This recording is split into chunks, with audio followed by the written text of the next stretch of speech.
think another important point to make here, especially in regards to action steps and needs and planning for them, is to be sure to listen to your family. If you think back to all the different components, assessments, plans, documents that we have, the functional assessment is the only place where the family actually has a voice. And this is something that I've tried to emphasize a lot during some of my recent trainings. We need to hear the family and understand what they see as needs and what they see as action steps to achieve their goal. That's part of that engagement process. That's a key component of social work. Just because we, as DCS or workers or whoever, may think an alcohol and drug assessment is going to be the key, this is exactly what will get them to sobriety or the stopping of alcohol and drug use, that may not be what works for that family. So it's quite important to listen to them, to engage them, and understand what will work for them. I think traditionally we've had somewhat cookie-cutter plans and general recommendations, and I think we're now moving to a point to where we individualize those plans based on that family and their specific strengths and their specific needs. And you can't do that unless you really listen to them. It's very powerful to ask a family, what do you think you need to do to get to this outcome? You know, what action steps, what are the steps you think that need to happen? And if they can come up with some, they're more likely to actually follow through if it's something that they thought of. So engaging them and helping think through what the action steps would be is just incredibly powerful. And your question about what makes a good action step, when I'm counseling a client who says, okay, here's the issue, and this is why I, as the FSW, don't feel it's appropriate for this child to be with their family, using Lisa's example of drug addiction. What I ask my client, the test I ask my client to engage in is this: once the parent has done what you asked them to do on the plan, will you then feel comfortable if the child is returned? Sometimes, not often, but occasionally, we get a question from an FSW who says, they've done everything on the plan, but I don't think the child should go home.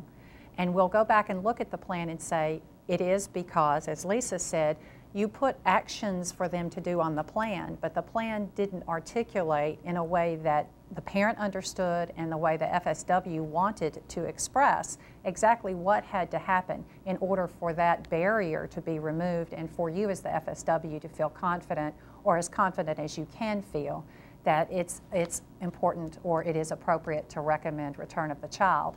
The other issue, and the reason action steps are so important on a permanency plan, is once a parent has completed that plan and goes into court and says, I want my child back, they are arguably entitled to the return of their child. So in addition to your feeling good about it and feeling the parent has done what they should on the plan, an advocate for a parent may well say, my client has done what you asked them to do on the plan that was approved by the court. We are now recommending return of the child. So that's a very good question. And in action steps, the importance of the action steps and the timelines cannot be overstated from a legal perspective. Are there other questions from the audience? Richard? Can you explain the difference between strengths and needs, and then how do we identify strengths and needs? Okay. Strengths and needs, the foundation of what we do. We'll talk about strengths first and then come to needs. Thank you very much. What a great question. I want to go back to something I said earlier, those 5 whys. Again, that's one of the easiest ways to identify strengths and needs. The simple definition, kind of the way that we as a department look at strengths, is this is something, it's a functional strength. It is something that the family, the child, the parent possesses that can help move them to permanency. One of the best examples that I've seen of strengths is the classic that everybody knows, Mama loves her baby, or they have transportation, or Timmy likes basketball. These are all great statements, but how do they really help move you to permanency?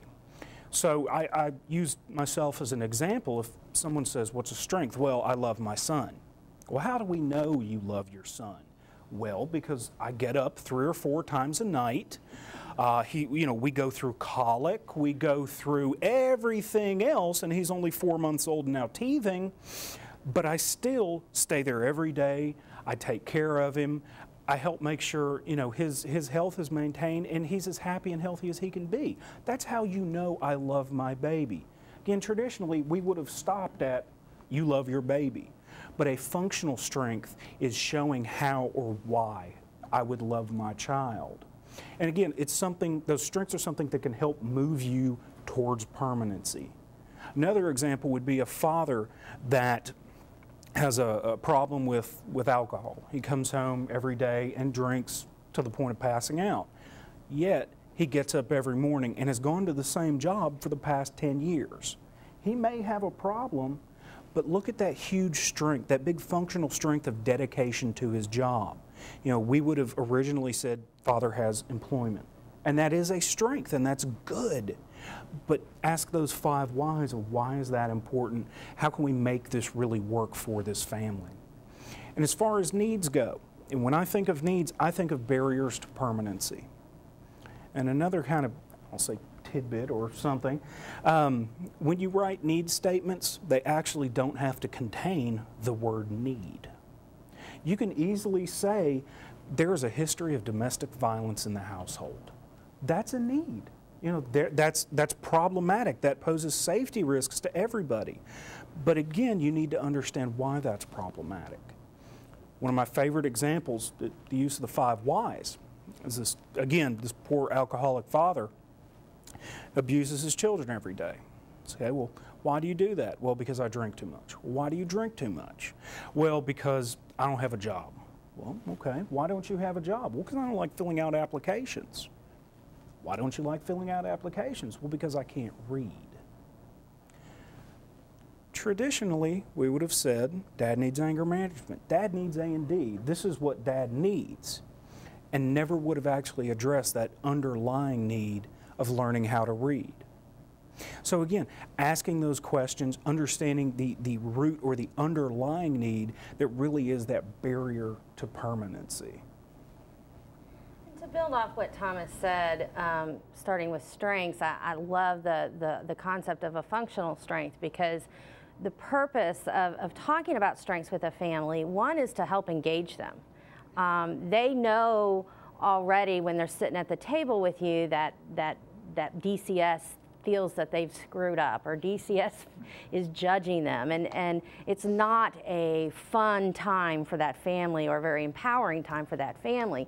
So just the process of spending time talking about, okay, we know that maybe some things have not gone well, but we also know your family has strengths, and most of our families really do. If anything, most of our families are survivors. That many of them have survived very difficult times or some form of trauma in their life before we ever became involved. So I always like to ask the question, what are the skills, the abilities, talents, or resources that have enabled you to make it this far? There is something that you have done that has helped you cope with trauma, that has helped you overcome difficulties in the past.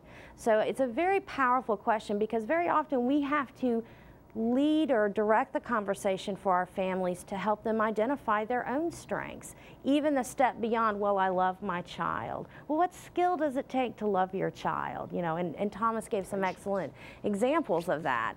So, I mean, it's a very good question to kind of help pull that information from our families who may not even think very much about their strengths.